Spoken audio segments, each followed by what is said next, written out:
Lors d'une grève de début septembre 2019, Sibeth Ndiaye, la porte-parole du gouvernement campée dans sa tenue de fonction, à savoir le pyjama républicain, bien installé sur le fond moelleux de la banquette en cuir de sa voiture de fonction, tweetait sur la pitié que lui inspiraient les pauvres travailleurs obligés de marcher dans la rue, faute de bus et de métro. Alors, belle Sibeth, adepte du pyjama de fonction, on fait un peu de moralisme bon marché, on fait un peu de populisme à 3 sous. Sacrée Sibeth la pyjamateuse, va. En fait, la communication politique, c'est compliqué. À l'heure des réseaux sociaux, à poste instantané, on n'est jamais à l'abri d'une petite maladresse. Une maladresse ou une erreur, voire une bourde, parfois même une aberration.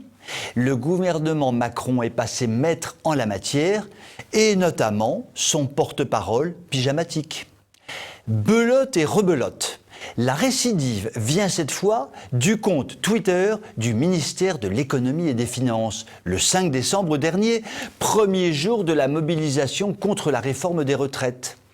Alors que les syndicats revendiquaient presque 1 million de personnes dans les rues, Bercy publiait gentiment et en toute innocence un article sur comment bien choisir son champagne et recommandait un choix fondé sur la qualité. Le problème, c'est que le champagne de qualité coûte cher. Que Bercy donne de tels conseils montre à quel point nos bons fonctionnaires sont proches des préoccupations des Français.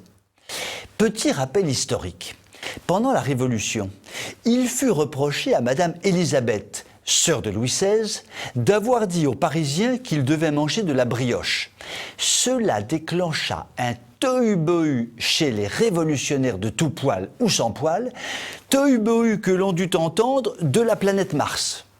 Pour la petite histoire, Madame Élisabeth n'avait jamais rien dit de tel, mais il fallait la rabaisser par tous les moyens.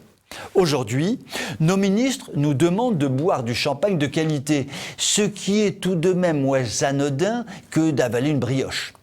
Nous allons finir par regretter l'Ancien Régime.